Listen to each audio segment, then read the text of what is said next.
జిల్లా చండూరు మండలం ఇడుకుడ గ్రామంలో ఉన్నాం. ఇక్కడ స్థానికంగా సర్పంచ్ అభ్యర్థిగా టిఆర్ఎస్ పార్టీ బలపరిచిన పంతంగి లక్ష్మీ ప్రసన్న గిరిగౌడ్ గారితో ఉన్నాం. మనం ఇక్కడ స్థానికంగా ఉన్న సమస్యలు ఏంది, వారు ఇంతకుముందుకు ఈ సర్పంచ్ అభ్యర్థిగా కాకుండా సామాజిక కార్యక్రమాలు కూడా చేశారంట. వారు ఇప్పుడు సర్పంచ్గా గెలిచాక ఊరిని ఏ విధంగా చేస్తారు డెవలప్మెంట్ అనేది వారి మాటల్లో మనం అడిగి తెలుసుకుందాం. నమస్కారం సార్. నమస్కారం. ఇప్పుడు ముఖ్యంగా సార్, ఇప్పుడు ఇడుకుడ గ్రామంలో ఉన్న ప్రధాన సమస్యలు, ఈ విలేజ్ లో ఎలాంటి డెవలప్మెంట్ చేశారు? మీరు కొంచెం సామాజిక కార్యక్రమాలు కూడా చేశారంట. ఈ గ్రామంలో నేను ఒక 6 సంవత్సరాల నుంచి గ్రామ సేవకే పరిమితమై ఈ గ్రామంలో ఉంటూ ప్రజలకు ప్రతినిత్యం అందుబాటులో ఉంటూ ప్రతి ఒక్కరికి నేను నా ఇంటి గడప తొక్కి ఎవరైనా వచ్చిరంటే ఖచ్చితంగా వాళ్ళకి సాయం చేయడానికి ఉంటా. నా శత్రువుకైనా నేను సాయం చేయడానికి ముందుంటా. ఆ దాంట్లో నేను వెనకపోయేది అయితే ఏం లేదు. నేనైతే గతం నుంచి నేను మొదట్లో 2019లో రాజకీయ ప్రస్థానం మొదలుపెట్టిన కాడ నుంచి ఈ రోజు వరకు కూడా ప్రతినిత్యం ప్రజల కోసం పోరాడినా, ప్రజల కోసమే పనిచేస్తున్నా, ఇంకా ముందు కూడా అదే పనిచేస్తా అనేది ఆ భరోసాతోటి నేను ముందుకు వెళ్తున్నా. ఇంకోటి, ఈసారి మా భార్యకు అవకాశం వచ్చింది. మొదటిసారిగా మేము వేయడం కూడా మొదటిసారినా. ఈ గతంలో ఎప్పుడు కూడా మాకు ఏ అవకాశాలు రాలేదు, ఏ అవకాశాలు తీసుకోలేదు, ఏది చేయలేదు. మేము చేసిందల్లా కేవలం బీఆర్ఎస్ పార్టీ నుంచి గ్రామ శాఖ చేసిన. నేను గ్రామ శాఖ ఉన్నప్పుడు ఆ గతంలో ఎమ్మెల్యేగా కూర్చున్న ప్రభాకర్ రెడ్డి గారు ఉన్నప్పుడు వారు అడగగానే మాకు ఊరికి కొంచెం నీటి వసతి కూడా లేకుండా ఆ మధ్య మాకు ఇప్పుడు ఆపోజిట్ ఉన్న క్యాండిడేట్ ఎవరైతే ఉన్నారో వారు గతంలో సర్పంచ్ ఉన్నారు. వారి ఆధ్వర్యంలో అసలు ఏ అభివృద్ధి జరగలేదు. అసలు అభివృద్ధి అనేది లేదు. అది లేకపోతే నేను ఆఫ్రికాలో ఉండి అక్కడి నుంచి ఇక్కడికి వచ్చినాక మా నాన్న పేరు మీద ఒక వాటర్ ఫిల్టర్ కడదామనేసి ఒక ఆలోచన ఉండే. ఆలోచన కాస్త రాజకీయంగా మారింది. ఈ రాజకీయం అనేది సరలే పెద్దలు అందరూ గౌరవిస్తారు అనేసి నేను కూడా వారి నిర్ణయాల మేరకు, వారి గౌరవం మేరకు వెళ్ళిపోయినా. వారు అడిగిందల్లా ఎక్కడ కూడా ఏ లీడర్ కూడా మాకు ఎక్కడ కూడా ఇబ్బంది పెట్టలేదు. అడిగిన ప్రతిదీ కూడా ఇచ్చారు మాకు. ఎవ్వరు కూడా తప్పట్టలేదు ఇక్కడ. ఎందుకంటే ఆ పాత ఎవరైతే మాకు ఆపోజిట్ ఉన్న క్యాండిడేట్ ఎవరైతే ఉన్నారో వారు గతంలో సర్పంచ్ ఉన్నప్పుడు ఏ అభివృద్ధి జరగకపోతే దగ్గరుండి నేను చూసుకున్నదంతా. వాటర్ సమస్య ఎంత పెద్ద ఎత్తున ఉండే అంటే నీళ్ళ బిందెలు ఎక్కడ పక్క ఊరు పోయి తెచ్చుకునే సందర్భం ఉండే. మోటార్ల దగ్గరికి వెళ్ళి ఎత్తుకొచ్చుకునే బాధలు ఉండే. మా ఊర్లో మహిళలందరూ చాలా ఇబ్బందులు పడ్డారు. ముఖ్యంగా మునుగోడు అంటే ఫ్లోరైడ్ ఒక సమస్య అయితే మాకు, అరే సరే ఈ ఫ్లోరైడ్ ఏదో ఒక సుక్క నీరు అయితే రావాలి అని ఆ నీరు రాని సమస్య కూడా నేను మా ఊర్లో 3 సంవత్సరాలు ఇబ్బందులు పడ్డారు ప్రజలు. ఆ సమస్యని నేను అప్పుడు ఎమ్మెల్యే గారు కుసుమ ప్రభాకర్ రెడ్డి గారు ఉండే, వారి దృష్టి తీసుకపోతే తక్షణమే స్పందించి వారు వెంటనే తక్షణమే స్పందించారు. వారి సహకారంతో 1,50,000 రూపాయలు పెట్టి ఇమీడియట్లీ బోర్ వేయించడం జరిగింది. ఆ బోర్ వేసి తక్షణమే ప్రజలు మళ్లించడం వల్ల ప్రజలందరూ ఉపశమనం కోరి మా బీఆర్ఎస్ పార్టీ నాయకులకి కానీ ఎమ్మెల్యే గారికి కానీ వాళ్ళు ధన్యవాదాలు తెలియజేయడం కూడా జరిగింది. కానీ మాకు పార్టీ ఎప్పుడు కూడా అన్యాయం చేయలేదు. ఆ పార్టీ ఎప్పుడు కూడా ఇబ్బంది పెట్టలేదు. ఆ పార్టీలో మేము ఎప్పుడు కూడా కొనసాగుతూనే ఉంటాం. ఆ పార్టీ అంటే మాకు ఎప్పుడు కూడా ప్రేమగా ఉంటుంది. ఈ నీటి సమస్య కాకుండా ఏమైనా సమస్యలు గ్రామంలో? సమస్యలన్నా ఇక నీటి సమస్య మేజర్గా, ఈ ఫ్లోరైడ్ అయితే మేజర్గా ఉన్న విషయం అందరికి తెలిసిందే. ఈ సమస్య ఏంటంటే మా ఊర్లో ఇంకొకటి వాటర్ ఫిల్టర్ అనేది లేదు. మేజర్గా తాగునీరు మేజర్ గా ప్రాబ్లం ఉంది. సరే మిషన్ భగీరథ వస్తుంది, కొన్ని ఈ మధ్య కలుషితాలు వస్తున్నాయి.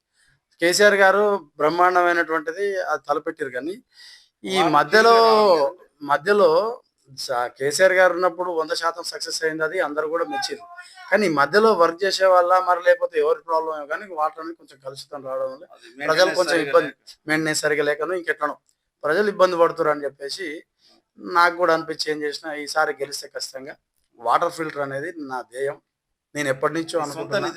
సొంత నిధులతో నేను మా ఊరు ప్రజల కోసం ఏర్పాటు చేసే ప్రయత్నం కాదు, ఖచ్చితంగా చేస్తా. ప్రజలు నాకు ఖచ్చితంగా పూర్తి సహకారం ఉంది అనుకుంటున్నా. వారి సహకారంతో నేను ముందుకు వెళ్తాను. ఈ సర్పంచ్ బరిలో ఉండి మెజార్టీ ఇచ్చి గెలిపించితే ఖచ్చితంగా ఇక మా ప్రజలకు తెలుసు నేను పని చేస్తా. పని విషయంలో నేను మొండి ఉన్నా. అది ఎంతవరకైనా సిద్ధం. ఈ మధ్య కూడా పని విషయంలో తన్నులు కూడా తిన్నా. ఎందుకంటే మా ఊరు ముసలోళ్ళ విషయంలో ఒక 45 ముసలోళ్ళు, వృద్ధులు వాళ్ళు కొంచెం పింఛన్ విషయంలో బాధపడితే అవన్నిటి విషయంలో కూడా నేను బాధ్యత తీసుకొని మొండిగా ముందుకెళ్ళినా. దాంట్లో కొంచెం ఇబ్బందులు ఎదురైనాయి. అయినా సరే పోరాడినా, వసూలు చేసినా, చేస్తానే ఉన్నాం. ఇంకా సార్ ఇప్పుడు డ్రైనేజీ వ్యవస్థ ఎలా ఉంది? డ్రైనేజీ వ్యవస్థని నేను చెప్తున్నా కదా, గతంలో వీళ్ళు చేసిన ఈ సర్పంచులు చేసిందే డ్రైనేజీ వ్యవస్థ గలీజ్గుండే, ఆ. వాటర్ సమస్య ఇబ్బందులు ఉండే. ఇవన్నిటిని మేమే పూర్తి చేసినాం. ఇవన్నీ ఇంకా హోటల్ అంటే ఊర్లో యువత కూడా ఉంటారు. యువకుల గురించి ఏం చేయాలనుకుంటున్నారు? మా ఊరి యువత అయితే మనకు జనరల్గా మంచి వ్యక్తిత్వం గల వ్యక్తులు, ఎక్కడ కూడా ఎవరి పని వాళ్ళు చూసుకుంటారు, ఎక్కడ కూడా ఇబ్బందులు పెట్టే వ్యక్తులు కాదు. వారి కోసం నేనైతే ఒక లైబ్రరీ కానీ, ఒక జిమ్ సెంటర్ కానీ నా దృష్టిలో ఉంది. అది open gym, open gym type open gym ఉంటుంది. కానీ జనరల్ గా మన పార్క్ లో సిటీలో చూస్తుంటాం. నేను ఈ మధ్య ఎక్కువ సిటీలో తిరుగుతున్నా. సిటీలో ఓపెన్ జిమ్లు ఉంటాయి. అయితే లోపల జిమ్ కన్నా ఓపెన్ జిమ్ బాగుంది. ఆ కాన్సెప్ట్ అయితే బాగుంది. ఒక పార్క్ టైప్ ఏర్పాటు చేసి కొంత స్థలం మా గవర్నమెంట్ స్థలాన్ని కేటాయిస్తే మా గ్రామ పంచాయతీ నుంచి అందరు సెక్రటరీ అందరు సహకారం తీసుకొని ఆ ఓపెన్ జిమ్ ఏర్పాటు కూడా ప్రయత్నం చేస్తాం. మన ముఖ్యంగా ఇప్పుడు గ్రామ ప్రాంతాలలో మనకు కావాల్సింది ఏంటంటే ఇప్పుడు హెల్త్ సెంటర్లు ఉంటాయి. హెల్త్ సెంటర్ హెల్త్ గురించి అన్న ఇంకొకటి, ఇది మేజర్ గా ఇంకొక విషయం కూడా చెప్తా. మాకైతే సరే, నాకంటే ఒక కారు ఉంది, బైక్ ఉంది, నేను తక్షణమే ఏ చీకటైనా ఏదైనా పోగలుగుతా. కానీ సామాన్య బీద ప్రజలకు ఓ బైక్ కూడా లేని పరిస్థితుల్లో ఉన్నారు కొంతమంది.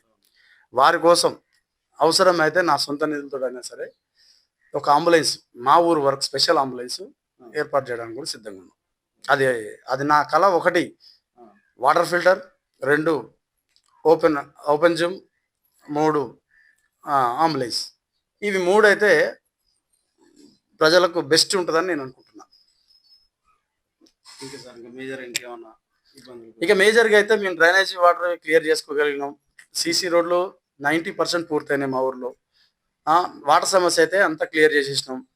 ఇంకా మనకు ఉన్నదల్లా ఈ పార్కులు కొన్ని, ఓపెన్ జిమ్స్, ఈ వాటర్ సంబంధించింది ఇవే తప్ప ఇంకా పెద్దగా ఏం కనపడతలేవున్నా. ఇప్పుడు మీ ఊర్లో ఎంత ఓటింగ్ ఉంటుంది? 1070 ఉంటుంది. ఈ 1070 మందికి పంతంగి గిరిగారు అంటే అందరు గుర్తుపడతారు. నేను అందరి మధ్యలో ఉన్న వ్యక్తినే. మనకి ఈసారైనా పోటీలో మనం నామినేషన్ వేస్తే బ్యాట్ గుర్తొచ్చింది. ఈ రోజు ఈ బ్యాలెట్ తెచ్చడం జరిగింది. జిరాక్స్ వచ్చింది ప్రస్తుతానికి. ఇంకా కలర్ జిరాక్స్ రాలేదు. కలర్ ప్రింట్ కోసం ఎదురు చూస్తున్నాం. ప్రింట్ అయితే బాగానే వచ్చింది సక్సెస్ఫుల్ గా. బ్యాట్ కూడా మాకు లాస్ట్ టైం కూడా ఇదే లక్కీ బ్యాట్ వచ్చింది.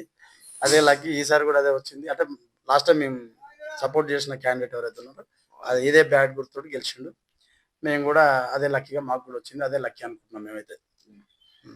పంతంగి గిరి గారు చెప్పేది ఏంటంటే ఇడికూడ గ్రామంపై తనకి పూర్తి అవగాహన ఉందని, ఈ గ్రామంలోని సమస్యలు ఏ సమస్యలను పూర్తిగా తనకు తెలుసని, తనని పూర్తి మెజార్టీతో గెలిపిస్తే గ్రామంలో సొంత నిధులతోటి ఓపెన్ జిమ్ కానీ, గ్రంథాలయాలు కానీ, మిగతా అంటే ఫ్లోరైడ్ ఉందంటే కొద్దిగా ఫ్లోరైడ్ ప్రభావిత ప్రాంతం కాబట్టి 1 వాటర్ ఫిల్టర్ కూడా తన సొంత నిధులతో ఏర్పాటు చేస్తానని తెలియజేస్తున్నారు.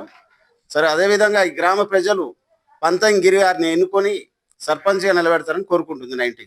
సార్, లక్ష్మీ ప్రసన్న గారు ఈ 90 ద్వారా మరి ఇడికూడ గ్రామ ప్రజలకు ఏం తెలియజేస్తున్నారు, వాళ్ళ మాటలో మన వాళ్ళు తెలుసుకున్నాం. ఇడికూడ గ్రామ ప్రజలందరూ మా బ్యాటు గుర్తుకు ఓటు వేసి మమ్మలను గెలిపించాలని కోరుకుంటున్నాను.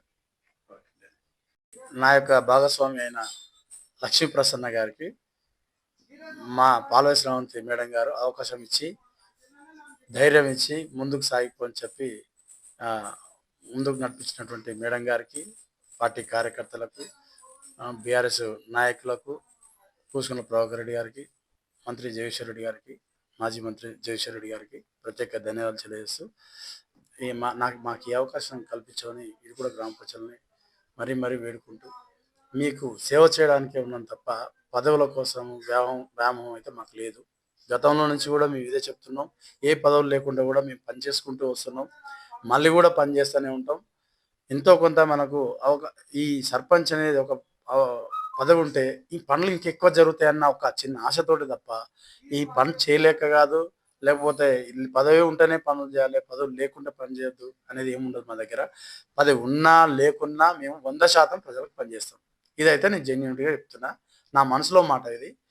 నేను మాత్రం ఎక్కడ కూడా ఇడుకుడ గ్రామానికి ఇచ్చిన మాట, మా ప్రజలకు ఇచ్చిన మాట ఎక్కడ వమ్ము చేయకుండా 100% నేను మా ఊరు ప్రజలకు పనిచేస్తా. ఇది మాత్రం నేనైతే డబ్బు మీద నడిచి డబ్బులు జల్లే వ్యక్తినైతే కాదు. ప్రజాస్వామ్యంలో ప్రజలకు సేవ చేయడానికి మాత్రమే ఉన్నా నేను. ప్రజలకు సేవ చేస్తా. ఎల్లవేళలా సేవ చేసుకుంటూనే ఉంటా. నాకిచ్చిన గొప్ప వరం ఆ దేవుడు. నేను సంపాదించుకున్న దాంట్లో ఇంత ప్రజలకు సేవ చేయడానికి తప్ప ఇంకేమి కూడా ఆశిస్తలేను. నాకు ఈ ఒక్క అవకాశం కల్పించండి. ఈ అవకాశం ద్వారా మీ అందరికి ఇంకింత మరింత సేవ చేయాలనే ఆలోచన తప్ప ఇంకా వేరే ఆలోచన అయితే నాకేం లేదు. దయచేసి మా బ్యాట్ గుర్తుకు ఓటేసి మమ్మల్ని బంపర్ మెజార్టీతో గెలిపించి ఆశీర్వదించగలరని ఇడుకుడ గ్రామ ప్రజలకు పేరు పేరున ధన్యవాదాలు తెలియజేస్తూ ముగిస్తున్నాను. Thank you.